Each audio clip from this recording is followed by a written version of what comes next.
Malayo na. Okay na.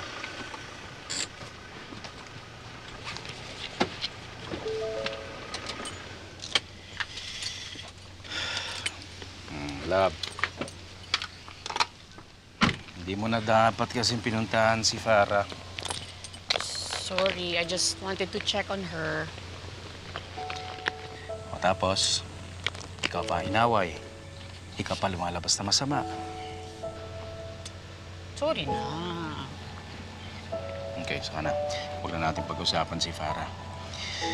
Pag-usapan natin yung tayong dalawa. Hindi ko kinumbida yung asawa ko dito para makipag-date. Kung yan lang ang pag-uusapan natin. Pag-usapan natin yung future natin. Ayoko pinag-uusapan yung taong wala nang ginawa kundi sirain ang buhay natin. Okay? Date pala to eh. Dapat sinabi mo sa akin para naman nakapagbihis ako, nakapag-ayos ako. Yung mga alam mo, you're perfect. Wala ka nang kailangang gawin. Hindi mo na ako kailangang bulahin. Love, walang bola yan. You know, I love you. Ako nga pinakaswerteng tao sa buong mundo. Imagine, masasabi ko sa sarili ko na asawa kita. Masyado mo namang pinapahaba yung buhok ko. Mahal ang shampoo. Love, tulad na sabi ko, I love you.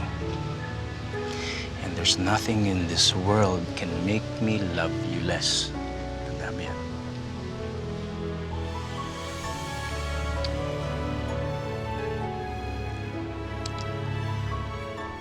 Tara.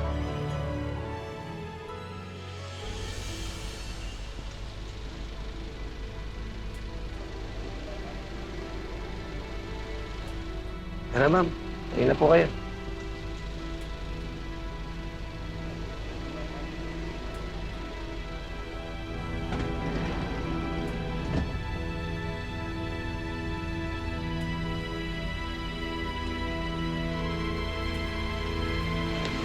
Sandali, ayoko pumunta. Ma'am, makipag-operate na kayo, ma'am.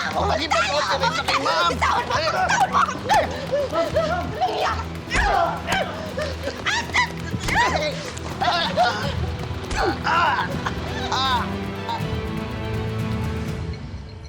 Alam mo, bata pa lang kami, gusto ko na talagang magkasundo kami ni Farah. Kasi sila na lang nila Uncle Ernesto at Auntie Belen ng pamilya ko, kaya gusto ko magkapatid ang turingan namin ni Farah. Pero, ayaw niya. For every step I take to get closer to her, she takes 2 steps back. Hanggang ngayon, ganun pa rin siya. Sa kabila ng lahat ng ginawa sa akin ni Farah, ako pa nga ang unang nag-reach out sa kanya. Pero ayaw pa rin talaga niya. Love, yun ang sign mo. Time to move forward. Alam mo, paglabas ni Farah sa ospital at hindi pa rin siya nagbago, wala na tayong choice. Kasampanan natin siya ng kaso. Ay, naku. Kung noon, nagawa niyang takasan ang lahat ng mga problema niya at mga kalokohan niya, ngayon gagawin natin lahat ng paraan para makulong na siya. Sorry ah. Dapat ini-enjoy natin yung date natin pero nauwi na naman kay Farah ang usapan natin.